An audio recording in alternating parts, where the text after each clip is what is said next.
Martin. I just wanted to say real quick, bud, I really truly believe that you are a symptom of a medical insurance plan and overarching system that is basically based on greed and monopoly. What do you have to say to that? What does that have to do with cassava? I say I agree. I agree. Okay, so you don't deny that. No, Okay, no, all right. I'm a Yeah. So do you have any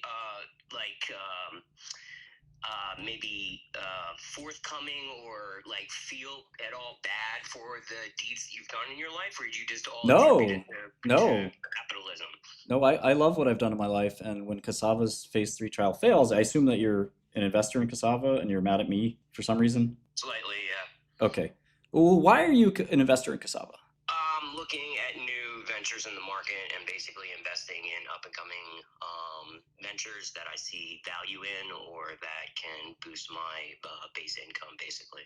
Great. Investments, basically, yeah. That makes sense. Have you done a lot of biotech investing? Actually, this would be my third. So, a little bit in the psychedelic research, like MAPS and the MDMA, and also ketamine therapy. I've invested in some of those, like Bloom, for example.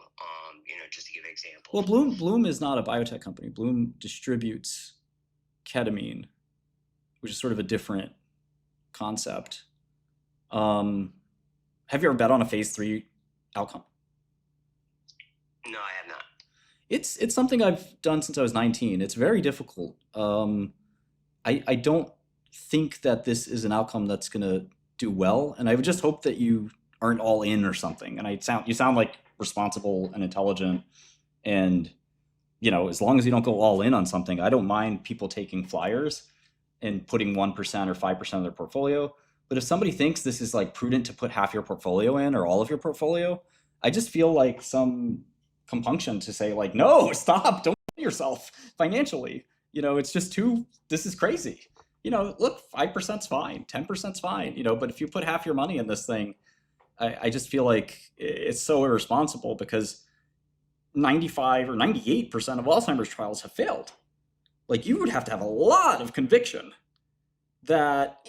So, yeah. I mean, I see value in what you're saying here, and I also see value in Alzheimer's medication and pharmaceuticals moving in the future. But also, I like to know the pressures or the ideological movements of the people that are running these companies or moving these ideas. So, would you say that your main corporate driver is greed, or what are you based in helping people, or what's kind of your basis of what moves you as a person, right? Because you just said you're a very greedy person just a second ago. Yeah, when it comes to my investment portfolio, I'm trying to make as many dollars as possible. That's really it. I think that the drugs are deterministic. Like, investing in Cassava or praying that Cassava works will not change the result. The result is going to be the result. And, for that perspective, like, it doesn't really matter whether you or I scream from the rooftops that we love it or we hate it. It's just a game. And the game will have a winner and it'll have a loser. And of course, we each hope that we're the winner. But the reality is this is a poker hand where I believe that the people who are long have a 2 and a 7. And I believe that I, as short, have 2 aces. And I feel like, this is a very, very bad bet to make, given all the things I've said, but particularly given 98% of phase 3 trials in Alzheimer's have failed. The 2 that succeeded barely. And they were done by the big pharma companies who did a lot of research and spent a lot of money and actually had plenty of prior failures that they learned from. The odds that it's Cassava, a little rinky-dink company in Texas with a CEO who got fired and sued by, he and his wife got sued by the SEC, and the chief scientist got arrested. Again, I don't like government. I don't think they always get it right. But you have a drug that seems very flawed in a lot of ways. I just don't want anybody to commit financial suicide for no reason. On the other side, I kind of don't care in some ways, because I do think there's a Darwinian aspect to this. I mean, if you put half your portfolio in this, you kind of deserve to lose your money. And if you don't lose it here, you'll lose it somewhere else. So ultimately, I don't care that much. But I also like to preen. It's a peacocking ego thing.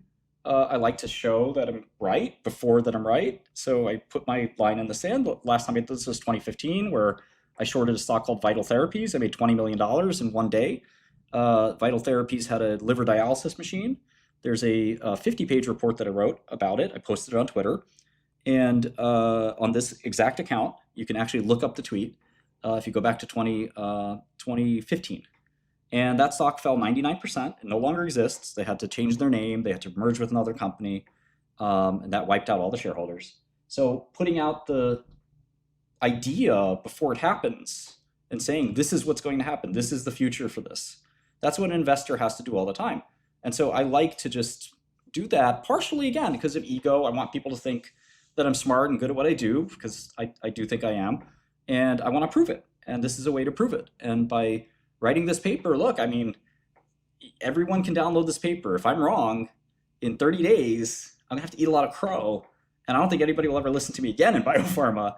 But because of my track record with VTL and all the things I started writing about in Seeking Alpha, and then trades that people on Wall Street know about, but the public doesn't, that, it's fairly, I think it's a fairly good track record. Some people even say I'm one of the best at doing this.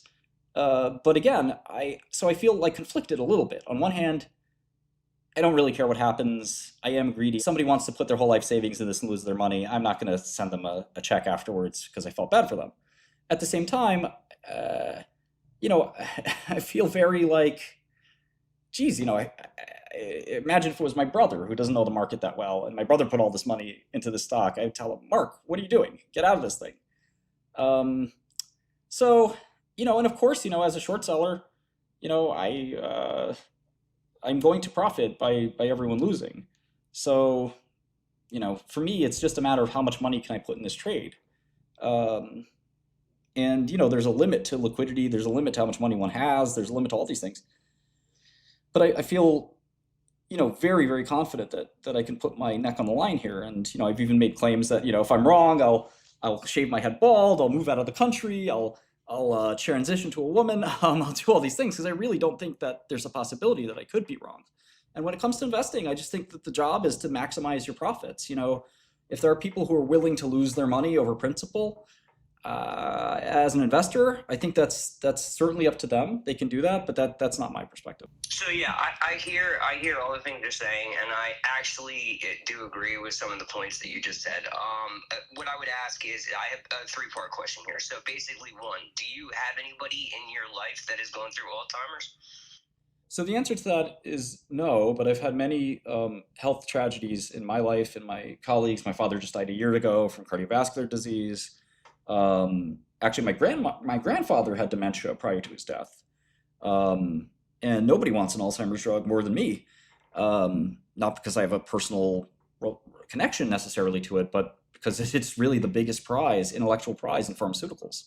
And unfortunately, Cassava, it almost disgraces the Alzheimer's community, which many people like AlzForum, for example, have said, like, this is such a sad display of drug development. There's no papers on how they made this drug. The patent that they wrote is a terrible patent. They've never published how and why they made this drug the way they made it. I think they just basically picked a molecule out of a hat. And that's not the way you develop drugs. And there's no chemist that's ever worked at the company. There's no drug discovery person that worked at the company. So this is like an insult to the pharmaceutical industry. Like, it's just such a disgrace that the people who have Alzheimer's deserve better science. And there are better scientists out there working on it. A friend of mine is a Alzheimer's company startup.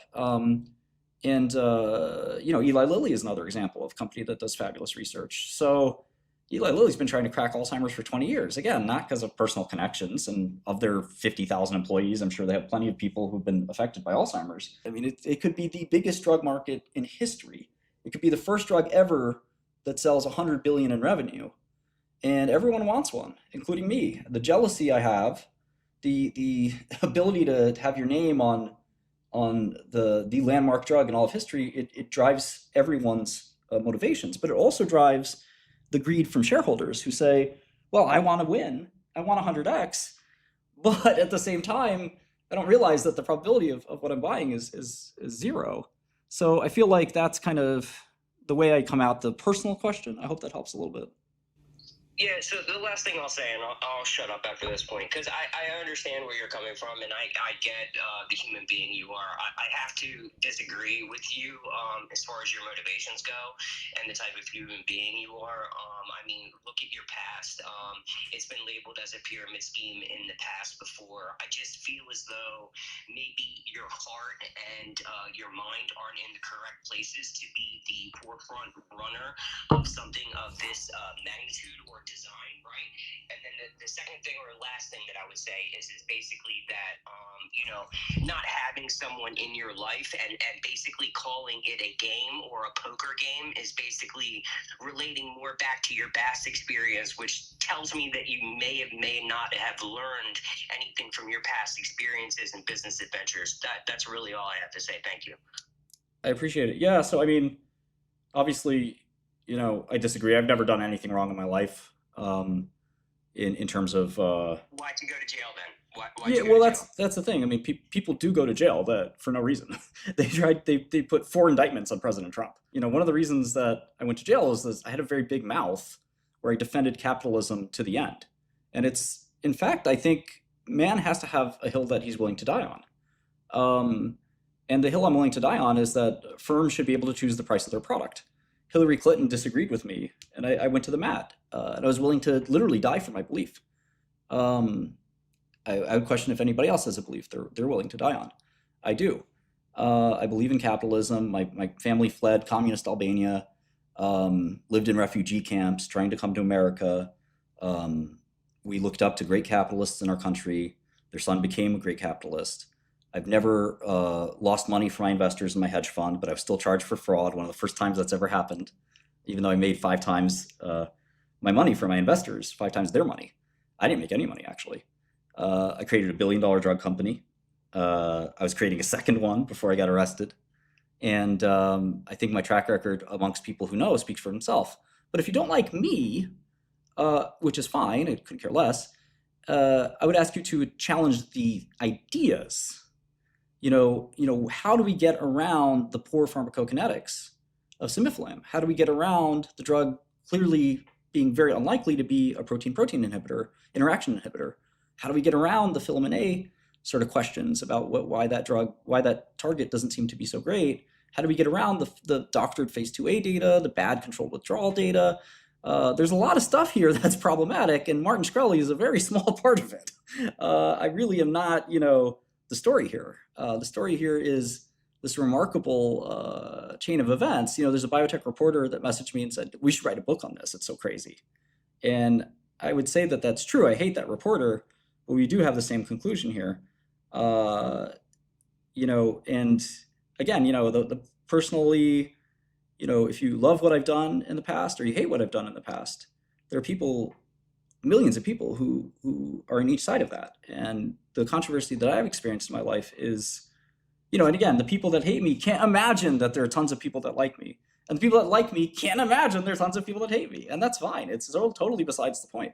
The only point that matters is the stuff that I wrote down on 38 pages, which are all, just facts and opinions that you could scrutinize and analyze. And that's kind of what we're here to talk about. Anyway. Yeah, I agree. I agree. The mechanism of how the drug works, the bioavailability, the blood-brain barrier, the coefficients of how efficiently the drug works against cross, all those things. I understand all of those things, but I just question your morals ethically as a leader, and that's why I pose these questions to you. But I will yield back, and I basically made my point. Thank you. No, thank you. I mean, I would concede all of it, to be honest, but it has nothing to do with Cassava. So, if the trial was on me, my stock would be down 99% too, but that's not where we're at. We're here to talk about a drug that doesn't work. Do you expect, or have you perhaps given some thought as to what if they falsify these results? So I know some people at the firm have been indicted and whatnot, so they might be very, very scrutinized going forward. But have you given any thought to the possibility that they may fake future results? Yeah, I've thought about it. I've thought about that question over 25 years of looking at drugs. It's almost never happened, thankfully, at least as far as I know. It might have happened and we couldn't tell. But I think I look at the CEO, Rick Barry, and he does worry me a bit. So what I heard, and this is all through the grapevine, it could be false. What I heard is that Barry's, basically Rick Barry, the CEO of Cassava, his wife, this is the story I heard. I'm not saying it's gospel. This is a story I heard from a very good source that knows Barry very, very well personally. His wife tried to kill him, believe it or not. He called the police, and that on the way, the police were coming, and his wife killed herself, which is really kind of wild. His son also passed away tragically from a drug overdose. Again, this is what I've heard. I'm a little bit worried that the person's mental makeup could be, because they've seen so much tragedy, that their mindset could be not in a great place. Certainly mine wouldn't be. I haven't had as much tragedy as that happened to me. I've just losing my father, and my father died at relatively old age, has been very crippling to me and emotionally and difficult. So having all that tragedy, losing your wife and losing your son, I can't imagine what it's like. He's the new CEO of Cassava. I pray that he knows enough to not try to doctor the results, but there's also a board of directors. There's medical people around the company. There's lawyers around the company. There's the companies that are going to do these analyses for them, including their statistical person, Pantera, their statistical consultants, and the CRO, Premier. And I'm going to be sending letters to all of these people to warn them that they should really make sure that the press release that is supposed to go out comports with the results that they're aware of, and that they should ask for the copy of the press release before it goes out and sign off on it. Because if the press release says that the trial worked, and Premier knows that the trial didn't work, or Pantera knows that the trial didn't work, or the general counsel knows that the trial didn't work, they should all be willing to sign off on the press release and say, okay, this is the true result. I feel like, if one were to conduct fraud, there'd have to be a lot of people in on it, or there'd have to be one person who wanted to just issue the press release regardless. So that's kind of where I think the potential for further fraud kind of comes down to. I do think that Rick Barry recently hosted a conference call and he said, look, no matter what the results are, good, bad, or ugly, we will put them out. That was reassuring to some extent. It felt like maybe, he was telling the truth there. But I really don't, trust him very much for other reasons I won't get into. But I'm willing to accept that I think they will not be defrauding anybody with this phase 3 press release, given the given the amount of scrutiny around the company, which he also noted. I don't know what Rick's life is like right now, but there are very few people in the world that are willing to commit this flagrant violation while under tremendous scrutiny. So I hope that answers the question. I want to make sure. Absolutely. And then the last question I had was, you touched on how the company has $2 in cash. Is your price target this $2 price point, or will you cover very much at zero, or as soon as it touches $2 or gets near to that $2 price point, are you covering your calls and puts and your short positions, or do you expect it'll actually go to zero? And what happens afterwards whenever these companies go to they fail these phase 3s? What typically happens afterwards? Yeah, so I try not to overstay my welcome on shorts. If I get a 50%, 80%, 90% move, I don't want to squeeze the last juice out of the orange. I just cover and go home. Typically what happens is they spend the money they have and then they reverse merge with another company. That's usually a low quality company that can't go public through the normal process, which is the IPO process. So typically these companies are just bad over and over and over again, but sometimes they'll reverse merge with a good company. And either way, the reverse merger event creates like a 95% dilution. So current stockholders just get diluted to hell. So the only chance they have to survive here is the phase 3 works. It's possible that this phase 3 fails and the next one works, but that's very, very, very unlikely. So they have another phase 3 trial coming out in the middle of next year. They could try to delay the results. They could try to do all this stuff, but inevitably, reality is going to catch up with Cassava at some point, and we will know whether or not it's a revolutionary drug, or which seems impossible to me, or very much just this fake, kind of smoke and mirrors company. So yeah, I mean, generally, I have to see the price action first, but I think that $2 a share in cash or $3 a share in cash will drop to 2, then it'll drop to 1. And I think, it's just going to sort of dissipate over time. So we'll go with the next question. Is that Corey maybe, or Brian, or?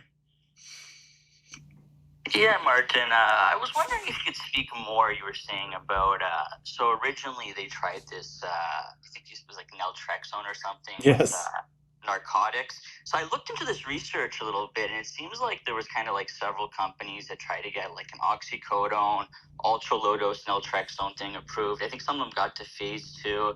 And I think the idea was it was supposed to prevent the development of tolerance and hyperalgesia and all these kind of undesirable things, the rewarding and addicting effects. And the idea was something they were saying, like, and I don't know, this is where I get confused. I'd like if you kind of help me here. Because like looking at the original data, it was something with like filaminase, the scaffolding protein, and magically it's supposed to prevent this like switching of the G protein coupling from what they were saying is like the GIO to GIS. So I Yes. think it was like you don't want it to go from the inhibitory to stimulatory, the switch, Right. because that's how what they're saying was occurring in like opioid addiction and the people who were on like a lot of oxycodone and stuff. And I think the original data was based on there's something to do with like nanomolar like opioid doses, what they called ultra low doses, caused this like Yes. prolongation of the action potential duration. And then like this excitatory opioid effect was blocked, they said, by ultra low doses of Right. naltrexone. They provided like a few little pretty graphs. And the effect, they said these effects were like opposite to those associated to the doses equivalent to therapeutic doses. So they said that produces like a shortening of action potential duration when tested on the dorsal root ganglion Yeah. Okay. and other structures. So can you kind of explain Yes. all this to me and why, like, if it was such a miracle, why don't we see this everywhere? Yeah. So this company started about 25 years ago, and the story is that they took oxycodone and they said, how do we get this to be more tolerable and less addicting and keep the same pain relief? And they basically they made a drug called Oxytrex, and they gave naltrexone with oxycodone.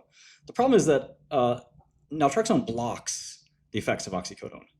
And that's very paradoxical. Like, why would you give the blocker with the drug? And they said, oh, no, well, we give a really small amount. It's an ultra low dose. And you sit there and say, well, what's that going to do? And I say, well, actually, here's a bunch of science why it's going to work. And that's great. So they ran the phase 3, and the phase 3 failed. The phase 3 showed that when you give the antidote with the opioid, you just get less opioid.